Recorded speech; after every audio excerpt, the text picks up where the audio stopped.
नमस्कार. मार्मिक संवाद न्यूज अर्थात MS न्यूजच्या माध्यमातून मी रवी वसंत सोनार. आज आपण मार्मिक कट्ट्यावर संवाद साधणार आहोत. आमचे मित्र पंढरपूरचे सुपुत्र श्री दिगंबर भोसले यांच्याशी.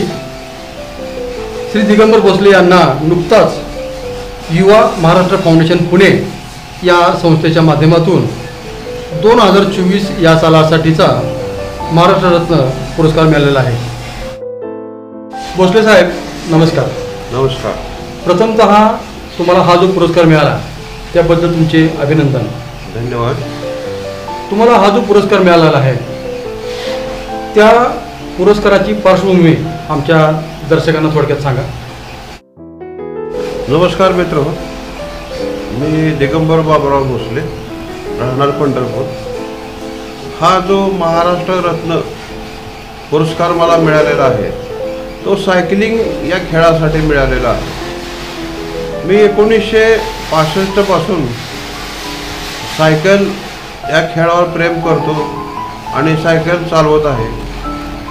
महाविद्यालयीन जीवनामध्ये ह्याच्यामध्ये स्पर्धेमध्ये भाग घेतलेला आहे आणि त्यानंतर वेगवेगळ्या प्रकारचे प्रवास करून पंढरपूरचं नाव, महाराष्ट्र नाव संपूर्ण भारतामध्ये प्रसिद्ध केलं आहे. हे सर्व बघून त्यांनी मला महाराष्ट्र रत्न हा पुरस्कार दिलेला आहे. धन्यवाद भोसले साहेब. प्रथमतः आम्हाला हे जाणून घ्यायला आवडेल की तुम्हाला सायकलचा छंद केव्हापासून लागला. अतिशय छान प्रश्न विचारणार विराज. ज्यावेळी मी 5 वर्षाचा होतो त्यावेळी आमच्या घरात आमच्या वडिलांनी मेड इन इंग्लंड सायकल घेतली होती. बरं. पण ती सायकल अतिशय सुरक्षित कुलूपबद्ध असायची. बरं. आम्हाला लहान मुलांना आम्ही 7 भावंड कोणाला हात लावू देत नव्हतो. हां, त्या काळामध्ये सायकलचं खूप महत्त्व होतं आणि सायकलमध्ये त्या काळातलं विमान असल्यासारखं लोक समजत होते, त्यामुळे ते आम्हाला हात लावू देत नव्हते. मग आम्ही काय करायचं की बाहेर सायकलची दुकानं होते आणि ते भाड्यानं सायकल मिळायचे. 20 त्या काळामध्ये लहान मोठ्या सायकलच्या 20 पैसे तासाचे. लहान मुलांना 3 चाकी सायकल, त्यानंतर मोठ्यांना 22 आणि सगळ्यात उंच मुलांना 24 अशा सायकलचे प्रकार होते. मग आम्ही कोणी तर पाहुणे आले, खाऊला पैसे दिले, घरातनं काय मिळाले पैसे, हे असे सगळे पैसे आम्ही गोळा करून ठेवायचो आणि मोठे लोक बाहेर गेले की सायकलमधून सायकल भाड्याने आणायचो. जाताना दुकानदार पण एकदम हुशार, हवा चेक करणार, येताना हवा चेक करणार, म्हणजे पंक्चर झाली तर पण जादा पैसे, त्याचे पैसे वेगळे.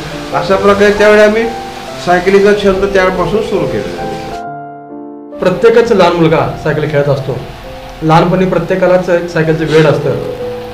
परंतु सायकलमध्ये स्पर्धा खेळावी असं तुम्हाला कधी वाटलं आणि पहिली स्पर्धा तुम्ही केव्हा खेळला. हा पण अतिशय महत्त्वाचा प्रश्न आहे की जे सायकल इथून पुढे सायकलिंग खेळामध्ये इंटरेस्ट दाखवतील आणि सध्या आहेत त्यांच्यासाठी अतिशय महत्त्वाचा प्रश्न आहे. ज्यावेळी आम्ही लहान होतो किंवा वयात यायला लागलो होतो अशा कुठल्या मोठ्या संस्था नव्हत्या की ज्यांनी ते सायकल स्पर्धा भरवायचं. आम्ही सगळे मित्र 5-6 लोक 5-6 गोळा व्हायचे आणि चला सगळ्यात पुढं कोण फास्ट सायकल मारते, अशा प्रकारे आम्ही खेळत असतो आणि त्यावेळेपासून आम्ही स्पर्धा हा भाग चालू केलेला आहे.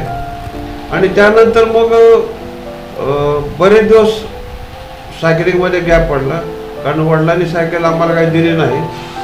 वडले जरा थोरले बंधू मोठे आपले दत्ता भोसले ते मोठे झाल्यावर कॉलेजला गेले. दादा ते कॉलेजला गेल्यावर सायकल त्यांच्याकडे दिली. आम्ही बिगर सायकलीतच. ज्यावेळी मी 10वी पासून 11वीला वेगवर्धनला गेलो त्यावेळी वडिलांना म्हटलं आता मला सायकल पाहिजे कारण घरापासून विवेकवर्धन हायस्कूल अतिशय लांब आहे आणि तास आणि हे गणित जुळवायचं असेल, शाळेचा अभ्यास असेल तर सायकल पाहिजे.